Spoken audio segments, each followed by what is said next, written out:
చేతికి వచ్చిన పంటను చూసి మురిసిపోయిన రైతులకు ఆ సంతోషం ఎక్కువసేపు నిలవకుండా పోయింది.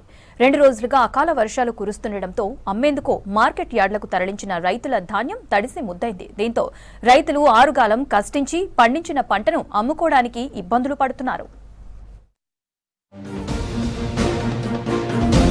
మహబూబ్ నగర్ జిల్లాలో అకాల వర్షాలు రైతులను నిండా ముంచేశాయి. జిల్లా వ్యాప్తంగా కురిసిన భారీ ఈదురుగాళ్లతో కూడిన వర్షం దాటికి మహబూబ్ నగర్, జడ్చర్ల, కొల్లాపూర్, మదనాపూర్, వనపర్తి, కొత్తకోట మార్కెట్ యార్డుల్లో నిల్వ ఉంచిన వరి, మొక్కజొన్న, పత్తి పూర్తిగా తడిసిపోయాయి. దీంతో రైతులు దిక్కుతోచని స్థితిలో పడ్డారు. రైతులు పండించిన ధాన్యాన్ని కేంద్రాలకు తెచ్చినా తూకాలు చేయడం లేదు.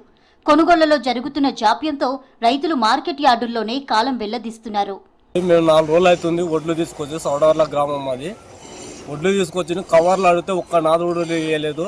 కవర్లు మొత్తం ఒక్క కవర్ ఇస్తలేరు. వాళ్ళు మహిళా సంఘం వాళ్ళు ఈ గ్రూప్ వాళ్ళు రావాలి, ఆ గ్రూప్ వాళ్ళు రావాలని మాకు కవర్లు వేయలేదు, ఏమీ లేదు. మొత్తం ఈరోజు వాన వచ్చి ఒడ్లు మొత్తం నాశనమై మోకాల లోతు నీళ్ళలో ఒడ్లు ఎత్తుకొసుకుంటున్నాం సార్. మేము ఇక్కడ తెచ్చి ఒడ్లు పోసి కొడుక నెల అవుతుంది. ఎవరు దీంట్లను పట్టించుకునే నాతుడు లేడు. కొంతమంది నెల అయిపోయినాయి. ఆ మక్కలు ఎవరో పెద్ద కాంట్రాక్టర్ అంటావు, ఆయనకు లారీలు ఉన్నాయంట. నా మక్కలు నేనే ఖరీదు చేసుకొని కొట్టుకుంటా, నా లారీలు కొట్టాలి అని ఆయన. మా కొల్లాపూర్ తాలూకా వారు లారీల అసోసియేషన్ వారు మొత్తం మరి మేమెట్లా బతకాలి? అకాల వర్షం చుట్టుముట్టడంతో రైతన్నలు ఆందోళన చెందుతున్నారు. నాగర్ కర్నూలు జిల్లాలోని కొల్లాపూర్, కోడేరు, పెద్ద కొత్తపల్లి, పెంటవెల్లి మండలాల్లోని వివిధ గ్రామాల్లో వరి కొనుగోలు కేంద్రాలను 2 వారాల కిందట ప్రారంభించారు. మొదట తేమ శాతం సరిపడేలా ఉంటేనే తూకాలు చేస్తామని చెప్పడంతో వారం రోజుల పాటు కేంద్రాల దగ్గరే ధాన్యాన్ని ఆరబెట్టుకున్నారు. 2 రోజులుగా అకాల వర్షాలు కురుస్తుండటంతో పెద్ద కొత్తపల్లి మండలం కల్వకోలు, కొల్లాపూర్ మార్కెట్ యార్డుల్లో ధాన్యం తడిసి ముద్దైంది. దీంతో రైతులు ఆవేదన వ్యక్తం చేస్తున్నారు. చేతికొచ్చిన పంట కళ్ల ముందే వర్షపు నీటిలో తడిసిపోవడంతో దిక్కుతోచక రైతులు విలవిలలాడుతున్నారు. ఒడ్లు అరవసి కూడా వారం అవుతుంది. మ్యాచర్ వచ్చింది. మ్యాచర్ వచ్చడం వల్ల ఏం సంచులు లేవని చెప్పి వీటికి వారం రోజులు అవుతుంది. మా పరిస్థితి ఇదే విధంగా ఉంది. దయచేసి ఎమ్మెల్యే వచ్చి ఒడ్లు కొనుక్కోవాలని కోరుకుంటున్నాము. రాత్రి కూర్చున్న వానకు ఒడ్లు నాన్నవి. మళ్ళీ ఇప్పుడు దాన్ని మళ్ళీ ఇదే విధంగా మళ్ళీ ఇప్పుడు గెలికి ఆరవసి మళ్ళీ చేయాలి. ఈ పరిస్థితి మాకు ఇబ్బంది అవుతుంది.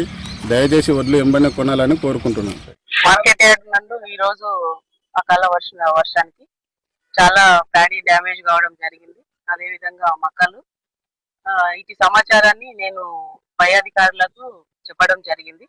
ఇటు విషయంలో తదుపరి యాక్షన్ అనేది అంటే చర్య ఏం తీసుకుంటాము, ఈ ఆల్టర్నేట్ గా ఏమనేది చెప్తామని చెప్పారు. జేసీఆర్తో మాట్లాడడం జరిగింది. కాబట్టి రైతులు ఎవరు అధైర్యపడవద్దు. ఫర్దర్ గా దీనికి ఆల్టర్నేట్ గా ఏంది అనేది చర్య తీసుకోవడం జరుగుతుంది. జిల్లా వ్యాప్తంగా అన్ని మార్కెట్ యార్డుల్లో రైతులు ధాన్యం నిల్వ ఉంచారు. కొనుగోళ్లలో జాప్యం జరగకుండా నివారించి ధాన్యాన్ని సకాలంలో మిల్లులకు తరలిస్తే అకాల వర్షాలతో నష్టం జరగకుండా ఉండే అవకాశం ఉంది.